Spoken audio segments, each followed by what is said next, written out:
l'INALCO est un établissement qui a des caractéristiques très particulières dans le paysage de l'enseignement supérieur français, je dirais même européen ou mondial, puisque nous avons une très grande richesse et diversité dans une première compétence qui est celle de l'apprentissage des langues, puisque nous avons, depuis la création de l'INALCO, un développement très important du nombre de langues qui sont enseignées. Nous avons commencé au tout début de notre histoire en 1795 avec 5 langues et nous en sommes aujourd'hui à enseigner près de 102 langues à l'INALCO, ce qui fait de nous un établissement unique en son genre, non seulement, comme je le disais, sur le plan national, mais également sur le plan européen et voire même sur le plan mondial, puisque je crois que nous sommes les seuls à enseigner un certain nombre de langues dites à très petits effectifs, qui ne sont pas forcément des langues rares, qui peuvent être parlées aussi par beaucoup de locuteurs. La deuxième spécificité, c'est le caractère indissociable entre l'apprentissage des langues et ce que nous appelons, nous, l'apprentissage des civilisations, qui sont en fait je dirais un ensemble qui n'est pas exhaustif, bien sûr, puisqu'on ne peut pas répondre par l'exhaustivité à ce type d'enseignement, mais c'est ce qui concerne toutes les sciences sociales qui visent à expliquer une culture, souvent un pays ou une région. Et donc, nos étudiants, pour répondre à votre question, disposent par rapport à d'autres formations d'une connaissance approfondie à la fois dans les langues et à la fois dans la connaissance, je dirais, des sciences sociales qui vont lui aider à comprendre, au-delà de la langue, la culture d'un pays, le système politique des pays, l'économie d'un pays, sa situation géopolitique, sa littérature. Et c'est bien sûr, ce qu'on appelle aujourd'hui les études aréales, qui permettent eh bien, à nos étudiants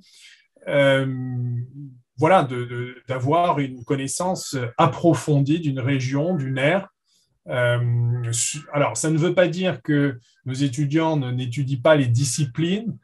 Ils ne vont pas les étudier de manière aussi approfondie que lorsque vous faites du droit, de l'économie, mais ils vont en fait très souvent avoir une double formation qui va s'affiner progressivement au fur et à mesure que les études progressent, où les étudiants vont choisir, par exemple, d'être à la fois, je dirais, par exemple, spécialiste de la Chine et spécialiste de l'anthropologie chinoise, ou spécialiste de la Chine et spécialiste de l'économie. Donc, au fur et à mesure qu'on commence par, bien sûr, une vision assez large, et on termine, en général, les étudiants terminent par une double, je dirais, une triple connaissance, langue, pays, entendu par civilisation, sciences sociales derrière, et une discipline qui, à la fin du cursus, est quand même quelque chose qui est assez approfondi. Et nous profitons bien évidemment des partenariats que nous avons avec des grands établissements sur le plan parisien, comme l'Université de Paris, comme l'École des hautes études en sciences sociales, comme Sciences Po Paris, pour envoyer nos étudiants pour compléter par moments aussi des cursus sur les disciplines que nous n'enseignons pas ou peu dans notre établissement.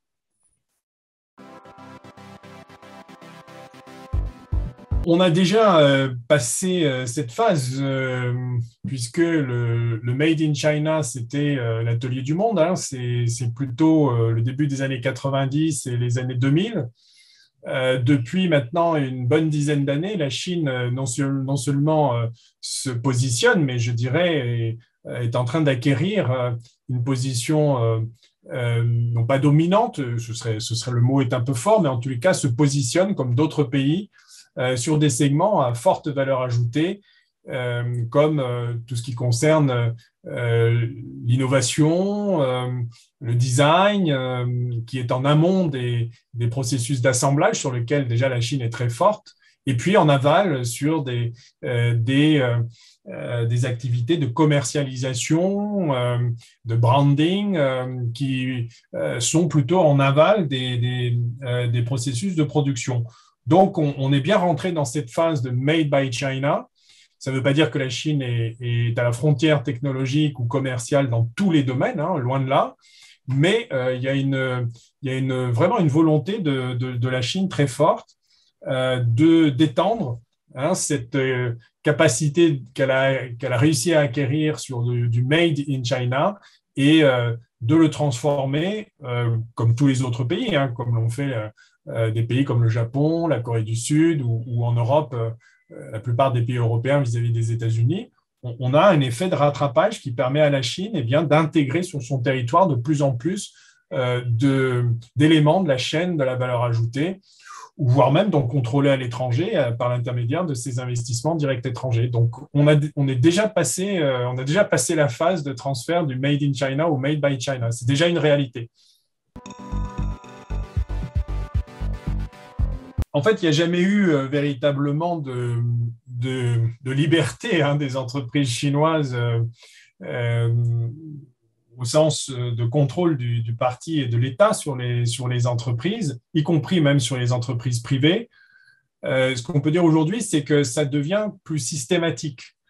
On avait, au moment des années 99 et aussi des années 90, on a eu l'apparition d'un nouveau type d'entreprise qui étaient des entreprises privées qui n'existaient pas avant dans le spectre du statut juridique des entreprises. Et c'est vrai qu'à cette époque, c'était plutôt des petites entreprises qui n'avaient pas un poids politique très important, d'où le fait qu'elles passaient un peu sous le radar du contrôle politique. À partir de la fin des années 90, début des années 2000, ces entreprises privées qui étaient souvent des entreprises familiales sont devenues plus importantes et il y a eu une volonté du Parti communiste de les coopter, non pas de les contrôler complètement, mais de les coopter et de faire en sorte que non seulement les dirigeants de ces entreprises puissent être acceptés comme membres du Parti communiste. Ça a été une grande réforme qui a été mise en place au tout début des années 2000, mais au-delà de ça, qu'il y ait aussi la possibilité d'avoir une cellule du parti qui devienne souhaitable, puis ensuite c'est devenu obligatoire. Donc ce sont des réformes qui ont été mises en place bien avant l'arrivée de Xi Jinping au pouvoir en 2012.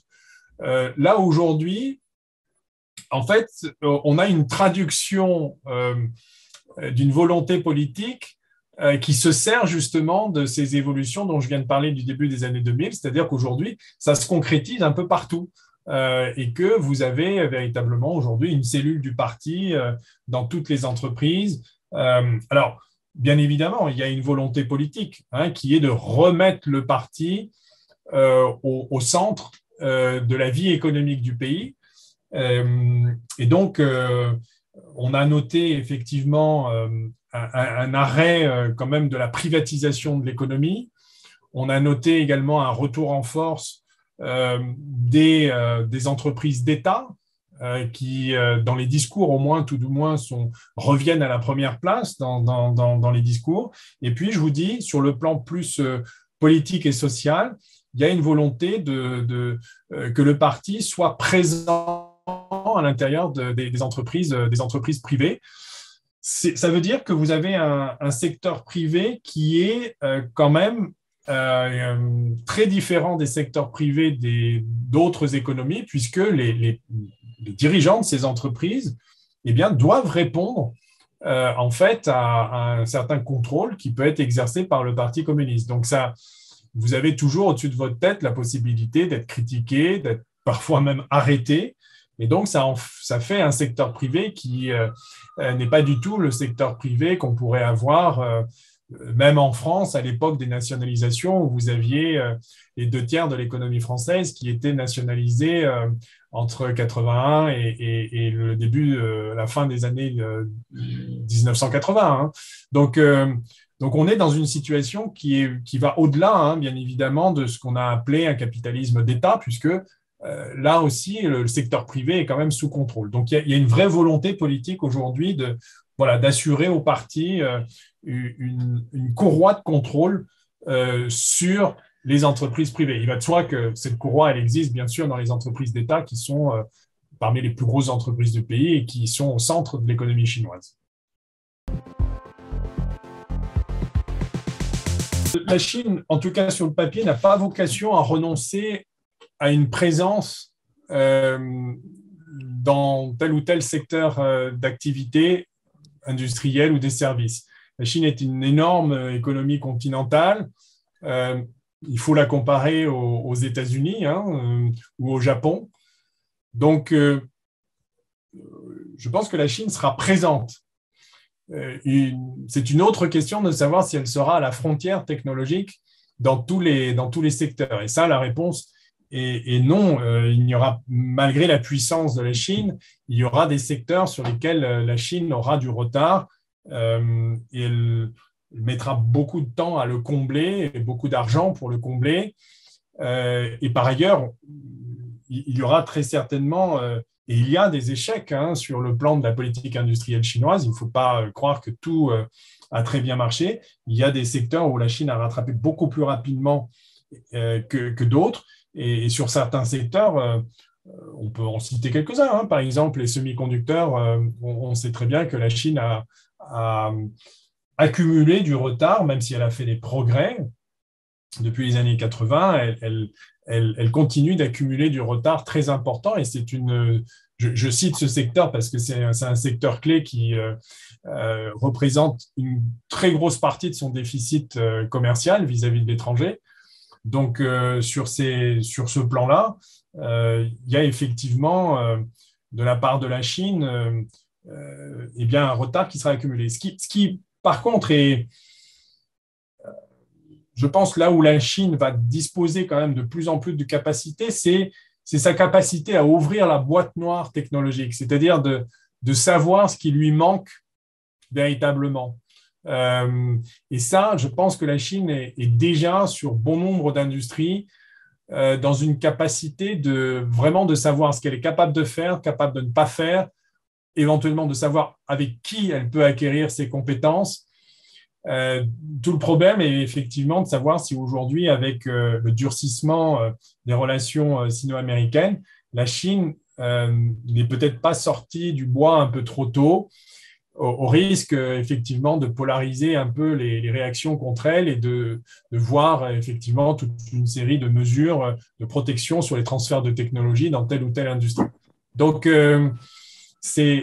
pour répondre à votre question, oui, il y aura des secteurs où elle sera en retard. Et la situation géopolitique risque peut-être aussi d'influencer la capacité de la Chine à effectuer ce rattrapage.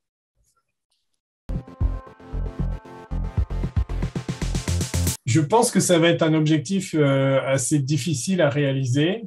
D'abord, en 2060, je pense que beaucoup de décideurs politiques, comme disait Keynes, dans 50 ans, on sera tous morts. Donc là, ce n'est pas tout à fait 50 ans. Donc on peut s'engager sans véritablement avoir des engagements qui seront vérifiables par la personne qui les engage. La Chine, il faut bien voir, est quand même encore extrêmement dépendante du charbon. On a une baisse effectivement faible, mais une baisse qui est un bon signal déjà de sa dépendance vis-à-vis du charbon. Mais il faut bien voir que les autres énergies ont du mal quand même aujourd'hui encore à remplacer le supplément d'énergie dont la Chine a besoin pour assouvir son développement économique. On pense qu'en 2040, la Chine continuera de brûler encore à peu près 4 milliards de tonnes de charbon par an, ce qui est à peu près l'équivalent de ce qu'il y a dans le reste du monde. Donc, la décarbonisation de l'économie chinoise va prendre énormément de temps et il y a quand même un certain nombre de choses sur lesquelles le gouvernement chinois ne peut pas véritablement influer. C'est la structure démographique du pays, l'urbanisation qui reste, qui n'est pas terminée, les changements des modes de vie et ce besoin énergétique, à mon avis, va faire que certes, le charbon pourrait ne plus occuper d'ici, on peut le souhaiter, d'ici maintenant à peu près 40 ans la place qu'elle occupe aujourd'hui, c'est-à-dire une place dominante, à peu près les 2 tiers dans les ressources primaires énergétiques, mais de là à avoir une neutralité carbone, ça me paraît être une décision qui relève plus d'une annonce sur le plan international pour faire figure de bon élève que véritablement un objectif qui soit atteignable. Ceci étant dit, après, chacun pourrait se réjouir effectivement de voir une trajectoire s'accélérer, hein, et ça ferait effectivement, ce serait une nouvelle positive, hein, mais effectivement pour l'évolution du climat.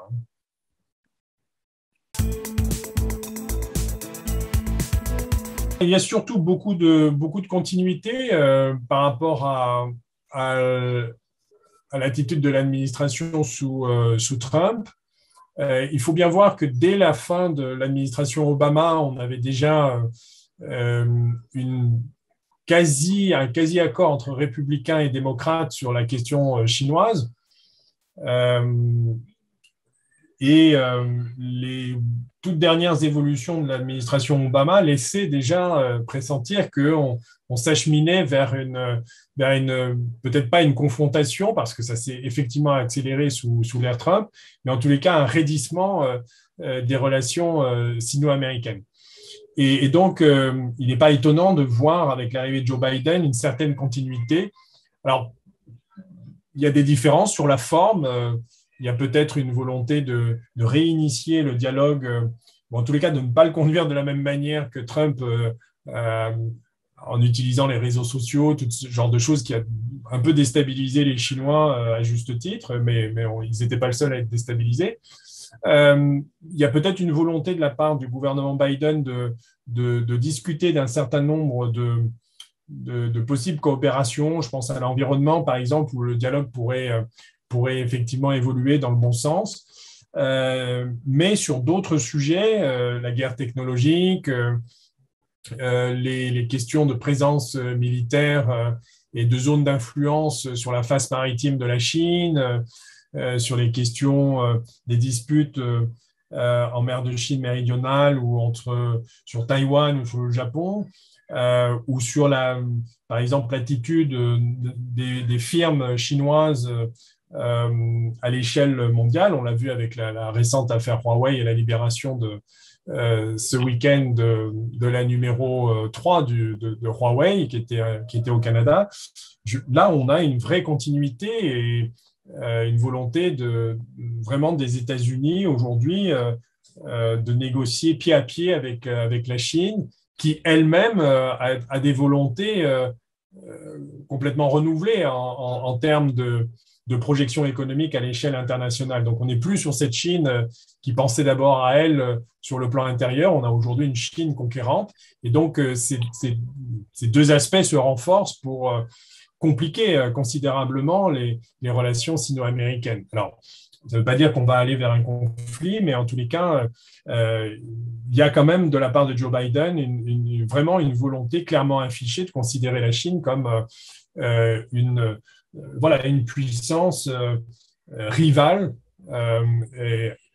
Et donc, les États-Unis disposent quand même d'un certain nombre d'outils pour gérer cette rivalité. On l'a vu déjà ces dernières années. C'est une attitude difficile. Déjà que l'Europe n'a pas forcément les moyens d'avoir une politique étrangère, mais même si elle avait les moyens d'avoir une politique étrangère commune, on voit bien que l'Europe aurait tout intérêt à essayer de trouver une ligne de crête difficile à tenir, qui ne serait pas l'affrontement total comme dans lequel les États-Unis semblent effectivement s'engager. Et en même temps, l'Europe et les États-Unis ont un certain nombre de convergences sur le plan stratégique. Donc, il faudrait effectivement que l'Europe puisse soutenir un certain nombre de positions américaines, tout en essayant effectivement de maintenir un dialogue et de pouvoir dialoguer sur peut-être d'autres questions avec la Chine. Mais voilà, c'est une ligne de crête extrêmement difficile pour l'Europe. encore une fois, qui non seulement n'a pas de politique européenne commune ou la capacité d'en avoir une, et donc on retombe dans des politiques bilatérales, France-Chine, Allemagne-Chine, qui fragilisent bien évidemment notre position, puisque nous ne sommes pas suffisamment, nous ne parlons pas d'une même voix et nous ne parlons pas d'un même, défendons pas la même quantité d'intérêt que les États-Unis ou l'Europe dans son entier. Donc, ça nous place dans une situation de faiblesse qui n'est pas, encore une fois, de bon augure pour tempérer à la fois les États-Unis ou la Chine. Hein.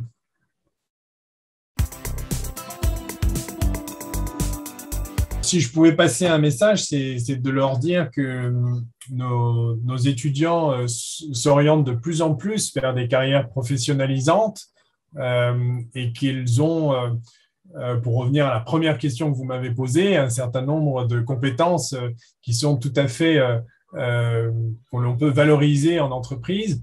Au moment où, effectivement, même si avec le détour de la crise sanitaire, bien évidemment, il y a un certain nombre de restrictions aujourd'hui et de reflux hein, de l'internationalisation.